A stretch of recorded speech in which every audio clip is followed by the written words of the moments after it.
You traded $1,184 of labor for 90 square feet of mold, Vanessa Crowe said as the storage door rattled above Daniel Mercer's head. That locked toolbox is worth less than the dump fee.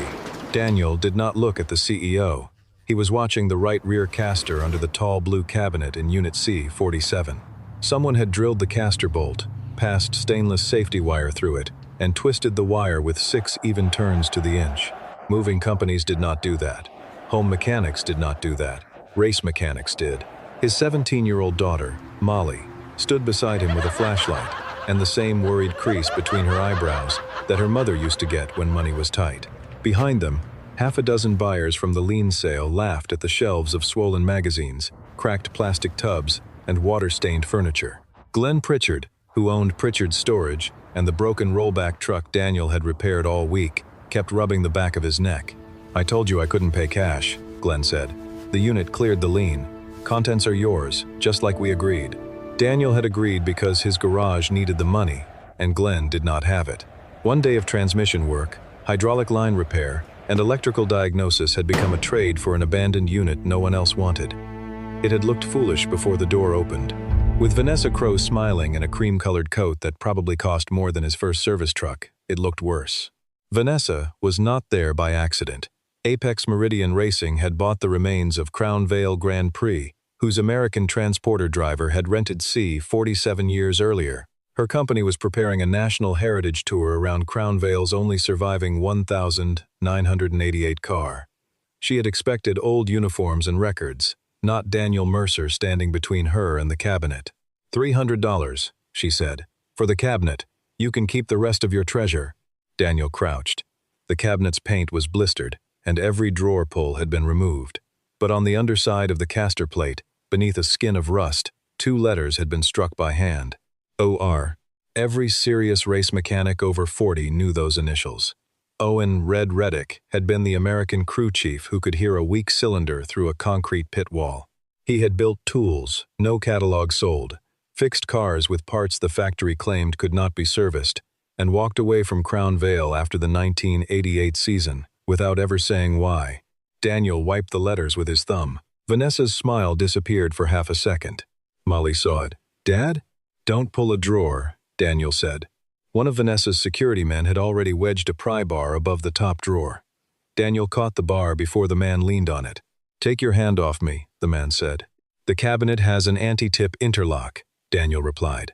"Force one drawer, and you'll bend the lock rail across all of them. Then, nobody opens it without cutting the back." Vanessa folded her arms. "And you know that from looking at one rusty wheel?" Daniel pointed to 3 faint punch marks beside the bottom drawer, 2 beside the middle drawer, and 1 beside the top. He pressed the bottom face 3 times, the middle twice, and the top once. Something inside dropped with a heavy metal click. The 7th drawer slid forward the width of his little finger. The people behind him stopped laughing. Inside lay a short steel handle bent like a question mark. It had a 6-point socket on one end, a hollow brass tube through its center, and OR stamped into the side. Daniel did not know yet what it did. He knew only that no ordinary mechanic would spend days silver soldering a pressure passage through the middle of a wrench unless a gauge had to read while a fastener turned. Vanessa stepped closer. $5,000. Daniel pushed the drawer shut. "It isn't for sale. You haven't even opened it." "Neither have you. But your price went from $300 to $5,000 in 30 seconds. Molly lowered the flashlight to hide a smile. Vanessa looked past Daniel toward Glenn. "Apex Meridian owns Northline Fleet Services. Northline sends 14 vans to Mercer Garage. I also own the distributor carrying his parts account. Mr. Mercer may want to reconsider before 5 o'clock." Glenn's face went pale. The storage buyers shifted away, as if power itself occupied space. Daniel stood. Northline's vans paid nearly a third of his monthly bills. His distributor gave him 30 days to pay for parts. Losing either would hurt. Losing both on the same afternoon could close the garage before winter. Vanessa held out her hand. $5,000, and the pressure ends here. Daniel looked at the cabinet, then at Molly. She had watched him refuse to install used brake hose on Glenn's rollback 2 days earlier, even when Glenn promised to sign a waiver. She had watched him redo 8 hours of work because the safe part arrived late. Daniel had spent years teaching her that the truth of a repair lived in metal, pressure, heat, and measurement. not in what the strongest person in the room wanted to hear. "Glenn," Daniel said, "bring the roll back. Molly, get 2 straps and corner boards. Nobody tips this cabinet." Vanessa's hand remained in the air. "At 5 o'clock, Daniel added, "you'll still know where to find me." Mercer Garage occupied an old brick bus shop outside Indianapolis. The doors leaned, the roof leaked, but the floor was clean, the lifts were inspected, and every wrench had a place. Daniel's late wife, Anne, had painted the faded sign above the office, and neither father nor daughter would paint over her brushstrokes. They unloaded the cabinet in the middle bay. Daniel set 4 steel plates under the casters so the swollen floor joint could not twist the frame. He photographed the unopened drawers, not for publicity, but because old machines lied when people forgot where things began. Then he swept mold dust from the seams with a soft brush and studied the cabinet like an engine that had arrived with no complaint written on the work order. At 4:58, his parts account stopped working. At 5:12, Northline's service manager called to cancel every van appointment. He sounded embarrassed and would not say why. Molly wrote the lost jobs on the whiteboard. 4 brake services, 2 alternators, 3 scheduled inspections, and a transmission cooler replacement. $4,800 in labor and margin had disappeared in less than 15 minutes. "We could sell it," she said quietly. Daniel was lying on a creeper, looking up at the bottom of the cabinet. "We could. $5,000 would cover the mortgage payment." "1 payment. That's still 1 payment." Daniel rolled out. He did not pretend the number meant nothing. A red notice from the bank waited in the office drawer. $6,800 was due Friday. He had $2,100 in the business account after payroll. "If it's just an old man's tools, we return anything personal to his family and sell what we can," he said. "If it's team property, we verify that before we do anything. But a woman who calls it garbage, raises her offer 16 times, and punishes us before she proves ownership is not buying it tonight." Molly nodded, though fear remained in her eyes. Daniel inspected the rear panel. The screws looked ordinary until he put a magnet against them. 4 were stainless steel and 2 were carbon steel. The carbon screws marked the ends of the internal lock rail. He removed only those, slid a borescope through the holes, and found the anti-tip bar. A spring at the bottom had sagged with age. The punched sequence on the drawer fronts had not been a combination. It had been an instruction for unloading pressure from that spring. He repeated the sequence, lifted the cabinet a fraction with an air wedge, and Molly pulled the 7th drawer. This time, it came all the way out. There were no watches or trophies. There were tools, dozens of them in fitted wooden trays. A 3-pin spanner had a hollow stem. 2 micrometers had anvils ground into half-moons. Brass discs carried angled holes. 4 sockets were cut through one wall so they could pass over a line while gripping a hidden hex. Most people would have seen crude inventions. Daniel saw questions made out of steel. He lifted the bent handle from the first open drawer. A tiny port near the grip accepted an old hydraulic fitting. He connected a low-pressure hand bulb, blocked the socket end with his thumb, and squeezed. The gauge climbed to 140 pounds per square inch, held for 3 seconds, then settled at 126. Molly leaned closer. "It leaks." "On purpose." "How can you tell?" "A leak doesn't stop at the same number 3 times. He repeated the test. The needle rose, paused, and returned to exactly 126. Hidden inside the handle was a calibrated bleed. Daniel turned it toward the light. Scratched beside the fitting were 3 numbers, 21, 126, and 2.5. He felt the first cold edge of understanding, but not enough to trust it. "Photograph those numbers," he said, then put it back. For the next 2 hours, they opened the cabinet 1 drawer at a time. Daniel never forced anything. Molly numbered each tray with blue painter's tape and logged each tool by shape, material, and visible marking. The method was slow, which was exactly why Daniel trusted it. Drawer 3 held homemade flow cones, each stained with a different fuel dye.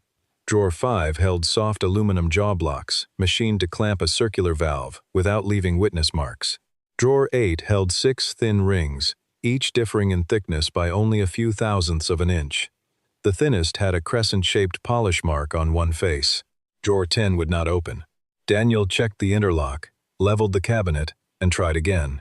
It moved a 1/4 inch and stopped against something solid. He slid a plastic strip through the gap. The strip struck a round object, not the back of the drawer. "Something rolled behind it," Molly said. "Maybe." She reached for a pry tool, then caught herself. "Right." No force without knowing what receives it. Daniel smiled. That sentence will save you a lot of money.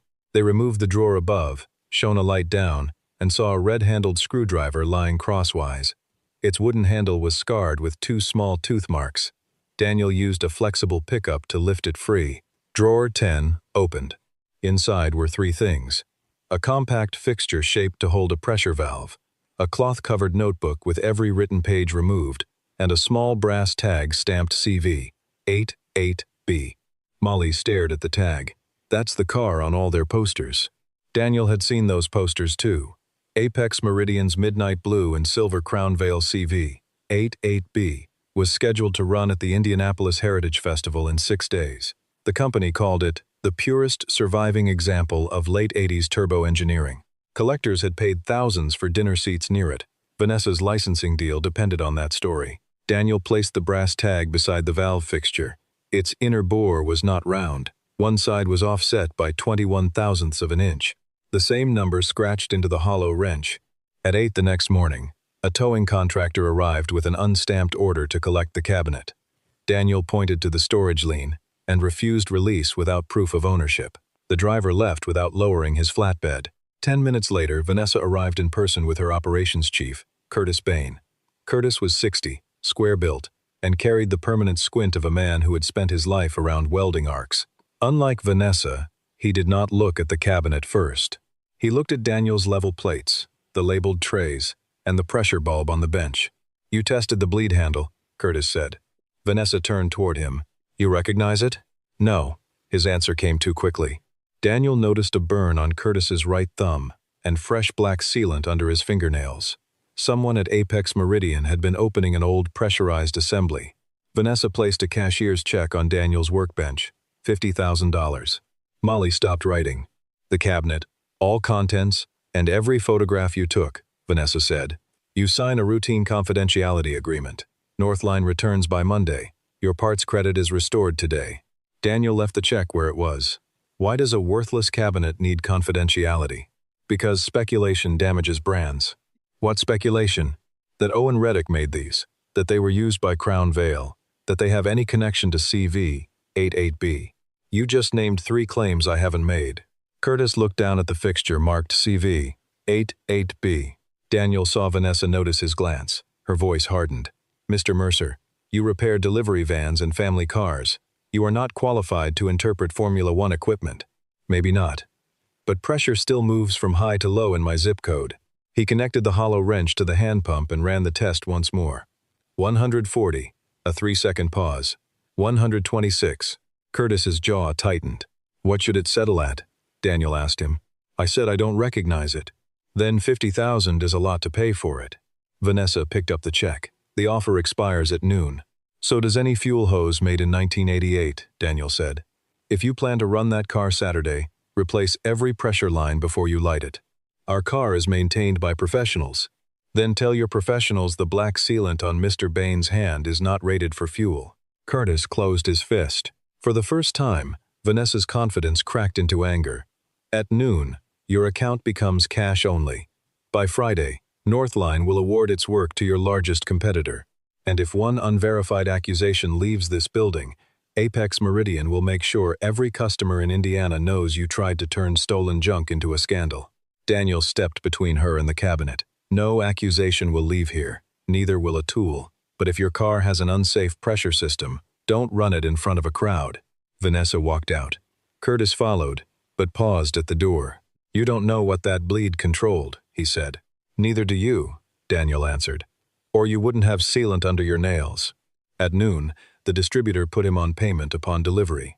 Daniel rearranged the remaining jobs around parts already on his shelves and called affected customers himself. By 2 o'clock, he had lost another transmission job and a commercial brake account.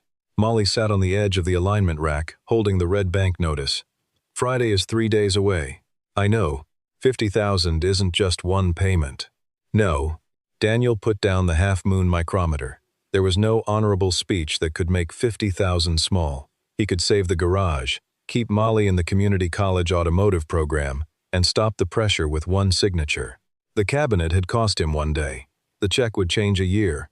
"If you decide to sell," Molly said, "I won't think you're a coward."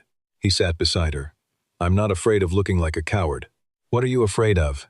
Selling something before I understand what the buyer needs me not to understand. The distinction hung between them. Daniel picked up one of the thin rings from drawer 8. Its polished crescent aligned with the offset bore in the CV. 8-8B fixture. When he placed the ring inside, it did not sit flat. It rocked by 21 thousandths. He rotated it 90 degrees. The rocking stopped. That meant the fixture was designed to measure not only size, but orientation. He installed a dial indicator against the ring and warmed the fixture gently with a controlled heat gun. At 180 degrees Fahrenheit, the ring shifted toward the offset side. At 200, it moved almost exactly 21 thousandths. Molly watched the needle. Heat makes it close the gap, or open a passage. Which passage? Daniel looked at the hollow wrench and the numbers 126 and 2.5. A pressure reference, maybe. Turbo boost, fuel control, we don't know. But Mr. Bain does. He knows enough to be scared. That isn't the same as knowing enough to be safe. They needed a pressure valve from the same era, not a photograph. Daniel remembered a teaching cutaway at the Central Indiana Technical Institute. Instructor Sam Ortiz let them use it after class if 2 senior apprentices observed. The fixture from the cabinet fit the demonstrator's valve body perfectly. The hollow wrench reached a recessed adjuster no factory tool could reach, while the pressure line remained connected. Daniel attached the hand pump. At 140 pounds per square inch, the factory valve opened cleanly and stayed open. The bleed handle reduced the reference to 126 without changing the supply pressure. One apprentice frowned. So the valve thinks boost is lower than it is. If this demonstrator is plumbed the same way, Daniel said, that would let the engine make more boost before the limiter opened. Daniel nodded. It could. Or it could compensate for a gauge error. A tool shows capability, not intent. Sam examined the fixture. What's with the eccentric bore? Daniel installed the thin ring. That is the question. They heated the demonstrator slowly. At 200 degrees, the ring expanded into the offset. When Daniel pressurized the valve again, the reference path opened and closed depending on ring orientation. It was a mechanical switch disguised as a spacer. Cold in inspection, the system behaved normally. Hot under racing conditions, it could bleed the reference and delay the pop-off valve. Molly looked at him. That's how they got around the limit. It's how someone could have. Daniel pointed to the crescent polish. And this ring spent time moving under heat, but we still don't know where it came from. Sam's apprentices had gone quiet. Daniel removed the tool and packed it away. No pictures online, he told them. No guesses. We're dealing with an unsafe old system until the metal proves more. That restraint cost him easy publicity, but Daniel wanted the truth to survive heat and pressure, not social media. When they returned to the garage, an older woman waited beside a faded green station wagon. She wore work boots, a gray braid, and a canvas jacket with a crown veil patch sewn inside out over the pocket. Daniel Mercer? She asked. He nodded. I'm Margaret Reddick. Owen was my father. Molly glanced at the locked garage, then at Daniel. They had told no one outside the school, Glenn and Vanessa. Margaret read the concern on his face. Glenn called me. The rental contact was my brother, Paul. He died in January. I thought the unit had been emptied years ago. Daniel unlocked the side door but did not open the cabinet immediately. He showed her the storage lien transfer, then explained what he had found and what he had not concluded. Margaret listened without interrupting. I'm not here to claim the cabinet, she said. Paul abandoned it. Glenn followed the law. I want one thing, if it's there. Daniel opened drawer 10 and lifted out the red-handled screwdriver. Margaret covered her mouth. Those marks? Molly asked gently. Mine. Margaret touched the 2 dents in the wood. I was 6. I was angry because Dad spent Christmas morning rebuilding a fuel pump on the kitchen table. I bit his screwdriver and broke a tooth. He kept both. Daniel handed it to her without asking what it was worth. Margaret held the worn handle against her palm. Her eyes shone, but her voice stayed steady. Vanessa offered me $100,000 for everything my father left. She wanted a statement that he built ordinary service tools and nothing connected to race day boost control. Did he? Daniel asked. He built whatever the engineers asked for. Then he quit when they told him to sign a report blaming a mechanic for an engine failure. He said the mechanic had installed exactly what management ordered. Did he tell you what happened? Only this. A good tool makes a hidden condition measurable. A bad boss makes a measurable condition disappear. Molly looked toward the cabinet. Margaret did not solve the mystery for them. She could not name the rings or explain the hollow wrench. Her father had kept his work separate from home, but she recognized his habits. Owen stamped personal tools OR once. Team-specific tools received a second stamp in a place visible only when the tool was under load. Daniel mounted the hollow wrench in a padded vise and pressurized it to 140. As the handle flexed, a narrow seam opened near the bend. Inside the seam, hidden when the tool was relaxed, were the letters C, V, and the number 4. Crown Vale, Car 4. The tool had been made for the CV, 88B. Margaret watched the letters appear. Dad hated signatures. He trusted witness marks. Daniel released the pressure. The seam closed, and the letters vanished again. The cabinet was a working record. Each piece carried fit, wear, heat, color, and deformation from the job it had done. Its secrets were encoded in the one language Owen believed could not be edited after the fact: metal. At 6 that evening, a video from Apex Meridian appeared on local news. Vanessa stood beside the midnight blue and silver CV, 88B, in a spotless race shop. She called rumors about unsafe modifications, a shakedown attempt by an unqualified repairman in possession of disputed property. She announced that the car would complete a private dyno certification Thursday, then run before the public Saturday. She never said Daniel's name. She did not need to. The camera showed Mercer Garage from across the road. Within an hour, 2 customers canceled. Someone painted "Thief" across Daniel's rear door. Molly found him scrubbing it after dark and reached for a second brush. They worked under the security light until the paint lifted from the brick but remained pale in the mortar. "Maybe we should put everything in a bank vault," Molly said. "Then the tools become evidence nobody can use." "Isn't that safer?" "For the tools, not for the car." He had spent the afternoon studying wear under magnification. The crescent mark on the thermal ring was not smooth. It was hammered at one edge, as if the ring had begun sticking and been driven loose repeatedly. If a similar ring remained inside CV, 88B, 38 years of oxidation could trap it halfway between positions. That would not simply create extra boost. It could make reference pressure oscillate, sending the fuel system rich and lean under load. An engine at full temperature could burn a piston before a driver felt the surge. Daniel called Curtis Bain, not Vanessa. "Do not run the car hot," he said. "The thermal sleeve may be hanging between the legal and bleed positions." Curtis stayed silent. "You found black dust in the reference port," Daniel continued. "That's why you used sealant. You thought the fitting leaked. How do you know there's black dust?" "The tool's brass disc is stained on one side. Old fluorocarbon seal turns black when it cooks. The offset ring rubs it into the port." Curtis breathed out slowly. "We have a fuel pressure flutter above 70% load." "How much?" 8 pounds. "Exhaust spread?" "Cylinder 4 goes 60 degrees hotter." "Stop the test." Vanessa moved certification to tomorrow morning. "Then tell her the car needs the cabinet more than the cabinet needs her." Curtis lowered his voice. "She'll fire me. A burned car will fire you faster, maybe literally." Daniel offered a controlled inspection at Mercer Garage. No engine start, no publicity. Curtis could bring the valve assembly alone if Apex Meridian would not bring the car. Curtis said he would call back. He did not. At 9 the next morning, a thunderstorm rolled over Indianapolis. Daniel was replacing wheel bearings on an elderly customer's Buick when the sound of a diesel transporter filled the street. The black Apex Meridian trailer stopped outside. Its side door opened, and the nose of CV, 88B, appeared beneath bright shop lights. Vanessa entered through the rain. "You have until 6 tonight," she said. "Make the car survive 18 minutes at simulated race load, with boost capped at 2.5 bar and fuel pressure variation under 2 pounds. Then hot restart it within 10 seconds. If it passes, I restore your accounts and state publicly that the cabinet is yours. If it fails, you surrender every Crown Vale tool and sign a statement admitting you misidentified them." Daniel wiped his hands. "No." Vanessa looked almost pleased. "Afraid? Your challenge skips inspection, fuel line replacement, and containment. I won't put a 38-year-old turbo engine under race load because you brought a camera."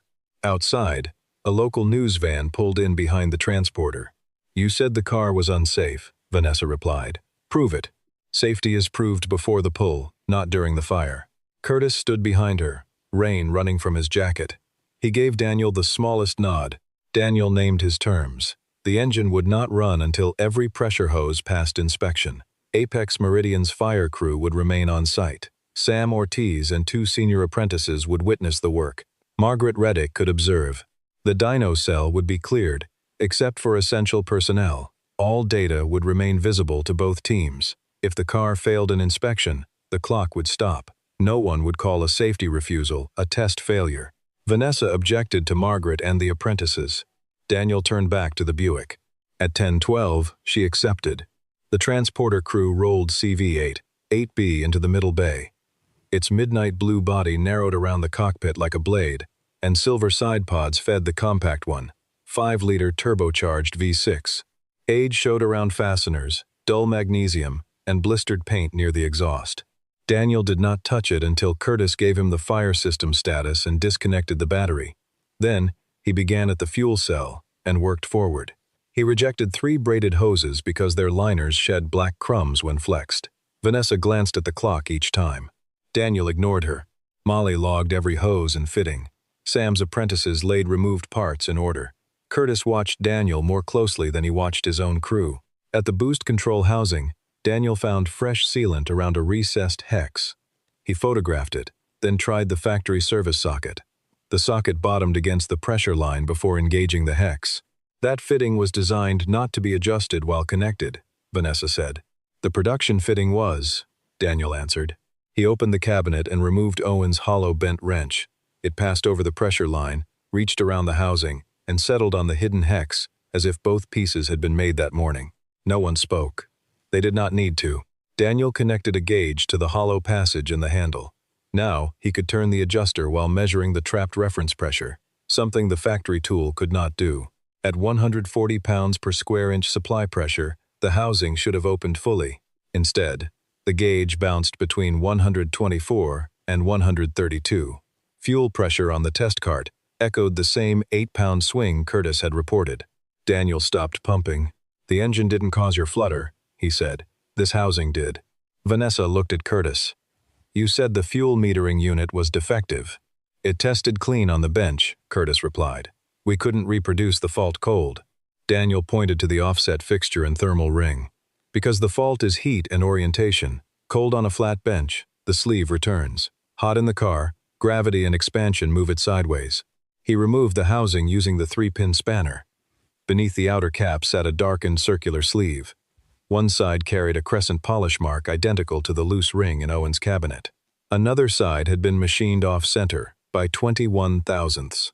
Molly placed the old loose ring beside it. The marks matched in size and angle. Curtis stared at the part. "There's no sleeve in the factory drawing." "There couldn't be," Daniel said. "Cold. It lets the limiter see normal reference pressure. Hot. It shifts and opens a second bleed. The limiter sees less pressure than the engine makes."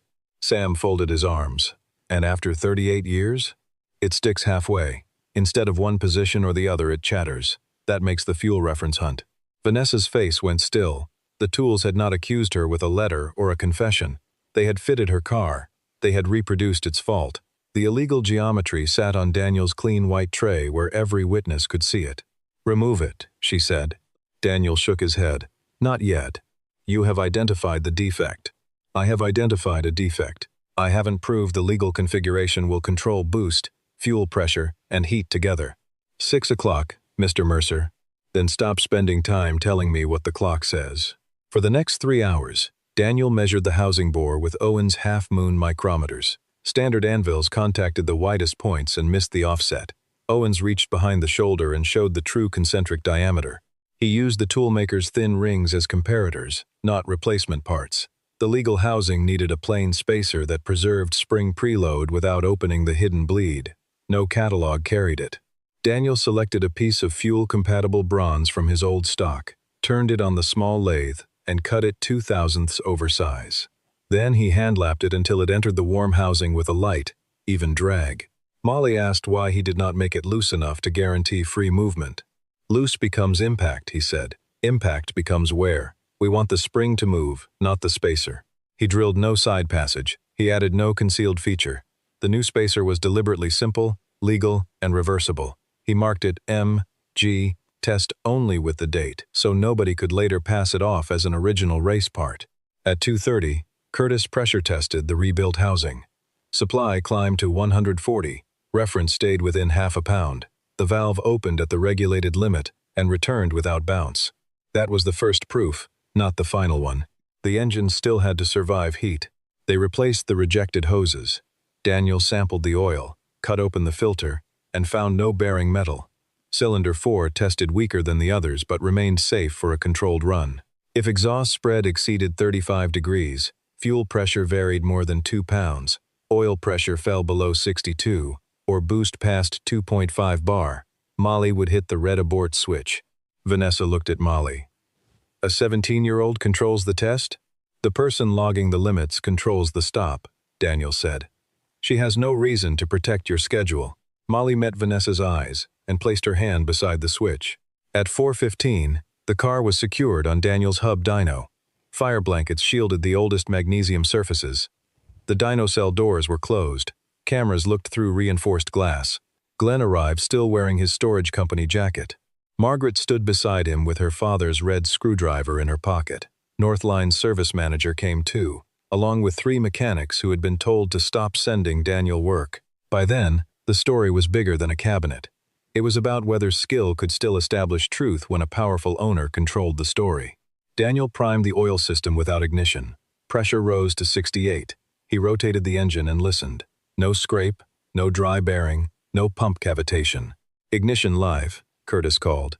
The V6 fired on the second turn. Its sound filled the cell with a hard metallic pulse unlike any road car. Molly's face changed from concentration to wonder, then back again as she watched the data. For 5 minutes, Daniel held the engine at low load. Coolant climbed. Oil temperature followed. The rebuilt boost housing remained cold enough that even the old illegal sleeve would have behaved normally. Vanessa stood with her eyes on the clock, confident again. At 8 minutes, simulated load reached 60%. Fuel variation held at 0.6 of a pound. Exhaust temperatures remained within 18 degrees. At 11 minutes, coolant reached 195 degrees Fahrenheit. The old fault zone approached. Daniel increased load in measured steps. The turbo whine rose behind the engine note. Boost climbed to 2.2 bar, then 2.4. At 12 minutes and 40 seconds, cylinder 4's exhaust temperature jumped 20 degrees. Molly's fingers closed around the abort switch. Vanessa leaned toward the glass. Daniel did not chase the hot cylinder with fuel adjustment. That would have hidden the symptom and risked the other 5. He watched the pressure traces. Fuel remained steady. Boost remained steady. Oil remained above 65. The jump had come once, not in the oscillating pattern Curtis had reported. Hold load, Daniel said. Curtis looked at him. Number 4 is climbing. 28 spread. Abort is 35. At 31 degrees, Daniel noticed the exhaust temperature increased when the dyno fan cycled off, then eased when airflow returned. The boost repair was working. A side pod cooling duct had sagged inward with heat, starving cylinder 4's intake runner of cool air. That was a second fault, created by age, not cheating. Daniel reduced load before the limit, shut the engine down, and opened the cell. Vanessa pointed at the timer. 13 minutes. Failure. Safety stop, Daniel said. By the terms you accepted. You claimed the sleeve caused the temperature problem. I claimed it caused pressure flutter. The pressure is steady. Now we have exposed the next limit without damaging the engine. She turned toward the cameras. He cannot complete the test. Molly spoke from the console. The temperature followed fan airflow, not boost. Vanessa looked at her. You are a child reading a screen. Daniel stepped between them, but Molly did not retreat. Yes, ma'am, she said, and the screen doesn't know who owns the company. Behind the glass, one of the Northline mechanics coughed to hide a laugh. Daniel inspected the left cooling duct. A laminated inner panel had softened and bowed inward by nearly an inch. At speed on a track, ram air might have held it open. On a stationary dyno, the fan pulse let it collapse. Apex Meridian's crew wanted to brace it with a steel rod through the side pod. Daniel refused. A loose rod near the intake could become shrapnel. Drilling the historic bodywork would also destroy original material for a temporary test. He sacrificed the 6 o'clock deadline instead.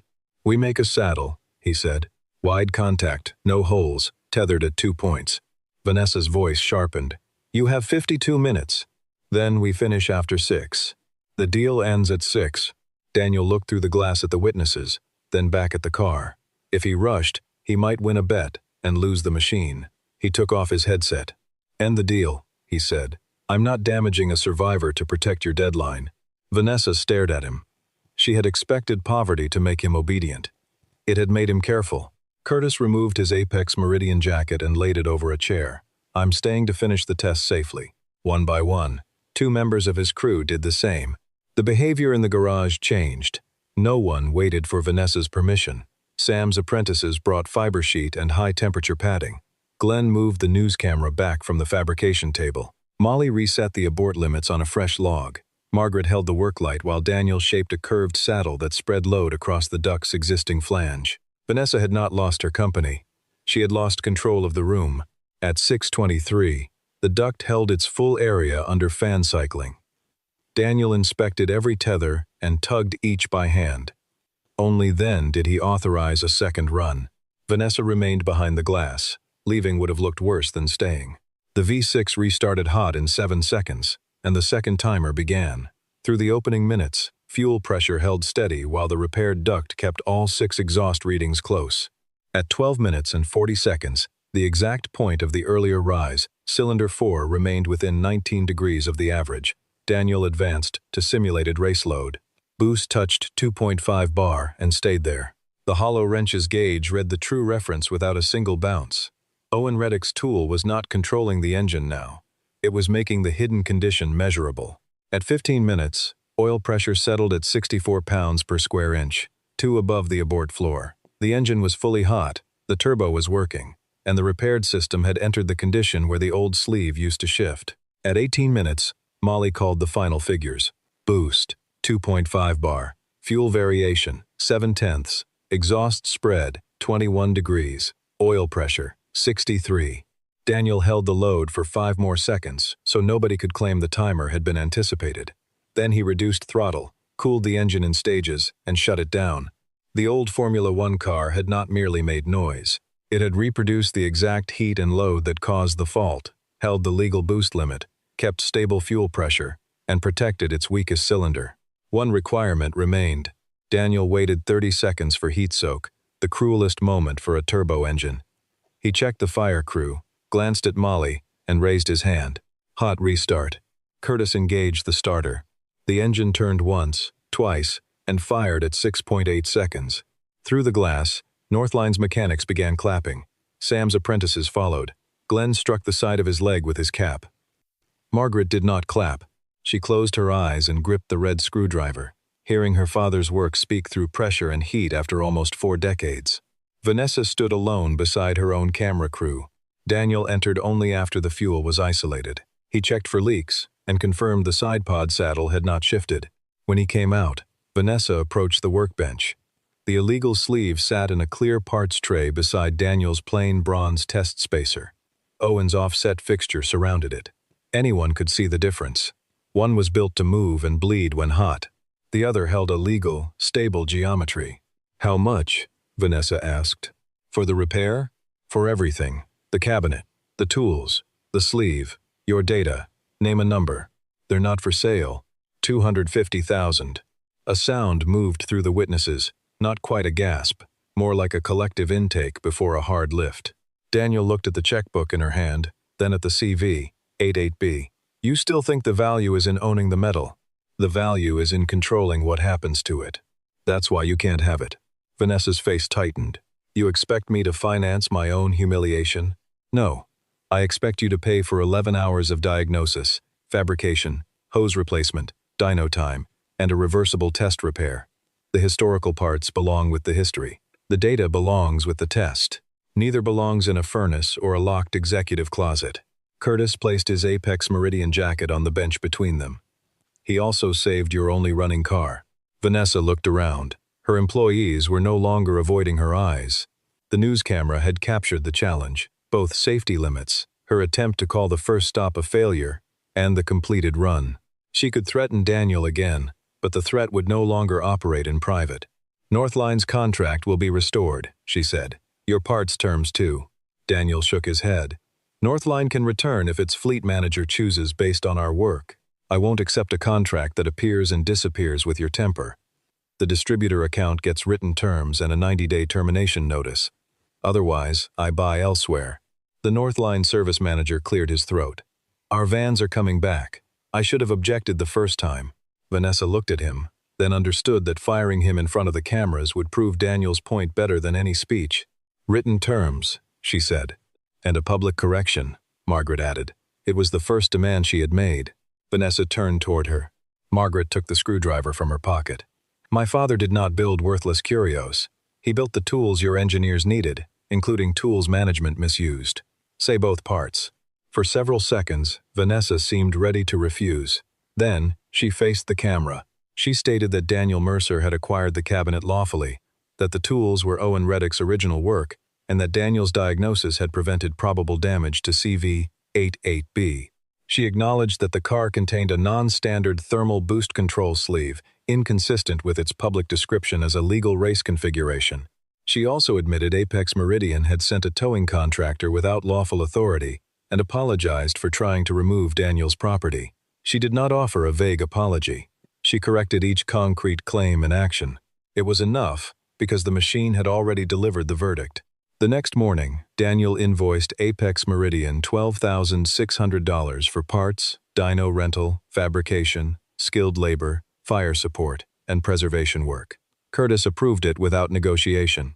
The payment cleared Friday morning. Daniel took the red mortgage notice from the office drawer and drove to First County Bank with Molly beside him. At the counter, he laid the warning letter beneath a check for $6,800 and watched the teller stamp the account current. Molly released a breath she had been holding since the cabinet came through the garage door. Daniel handed her the stamped notice. Keep that with the work order. Why? She asked. Because this didn't get paid by selling the truth. It got paid by proving it. Molly folded the notice once and placed it in the same blue folder as the dyno log. He did not become rich. He remained open. Apex Meridian postponed the tour for a technical review. Vanessa remained CEO, but historical certification left her direct control.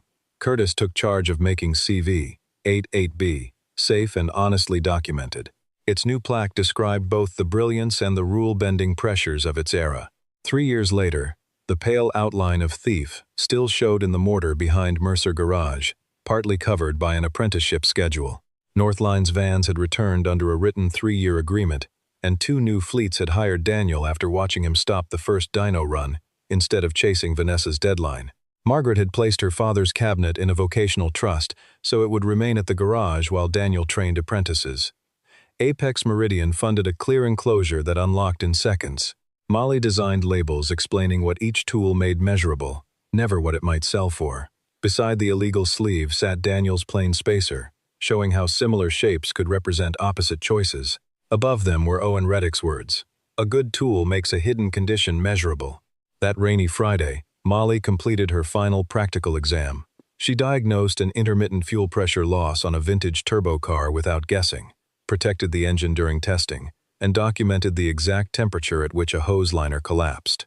Sam Ortiz, Curtis Bain, Margaret Reddick, and 6 younger apprentices watched. When the engine restarted hot and the gauge held steady, Daniel opened Owen Reddick's cabinet. The graduation tradition had been Margaret's idea. Every apprentice who finished under that roof could choose one tool, hold it once, and explain what hidden condition it had made measurable. They could not use it on a customer car. They could not pose with it for advertising. They simply had to understand it.